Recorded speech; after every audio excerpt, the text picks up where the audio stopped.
Երևան քաղաքում երկարաժամկետում պետք է ոչ մի բուխ չլինի։ Եվ ակադեմիական քաղաքից դուրս ոչ մի բուխ պետք է չլինի։ Հանրապետության բոլոր բուխերը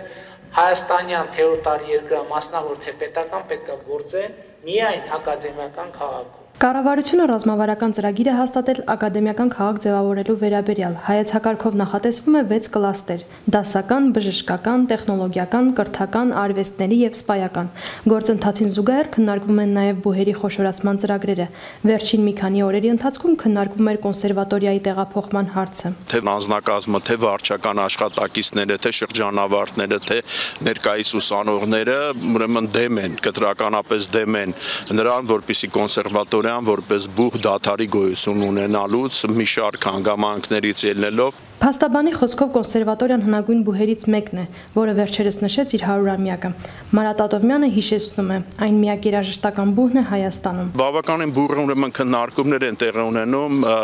տեղի ունեցել համակոնսերվատորիական հավաքներ, բավականին այսպես մեծ հնչողություն այդ ամենը ստացել, շատ սուր հարցադրումներ են այնտեղ հնչել, քննադատություններ, մտահոգություններ, նաև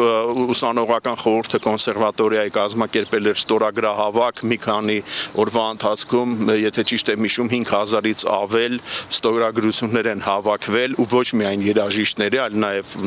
տարբեր քաղաքացիների շահագրգիռ,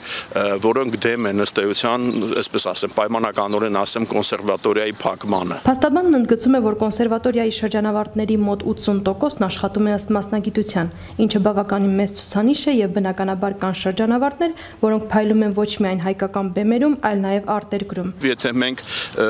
այսպես միավորում ենք այլ արվեստի բուհերին, արդեն ինքը չի լինում որպես կոնսերվատորիա, բնականաբար ինքը կորցնում է արդեն իր դերն ու նշանակությունը եւ ավելին, եթե ինքը նաեւ ինչ որ որոշակի ապագայում տեղափոխվի, քաղաքի կենտրոնից տեղափոխվի այդ ակադեմիական քաղաք, ըստ էության եւ պրակտիկայի տեսակետից խնդիրները կառաջանան եւ նաեւ օրինակ կան դասախոսներ եւ այլն, որոնք համատեղում են, ասենք, դասավանդում է երաժշտական դպրոցում, ասենք դասավանդում է կոնսերվատորիայում կամ հանդես է գալի օպերային թատրոնում եւ այլն, եւ եթե մենք այդ ամենը այսպես խաթարում ենք, ապա այդ ամենը ինքը բավականին մեծ դժվարություններ է ստեղծում։ Արդյոք դա կբերի որակի բարելավմանը, խիստ կասկածում եմ։ Նշենք, որ ակադեմիական քաղաքը նախատեսվում է կառուցել մինչև 2030 թվականը Երևանի ծայրամասում։ Մասնագիտական հանրության հետ քննարկումները շարունակվում են։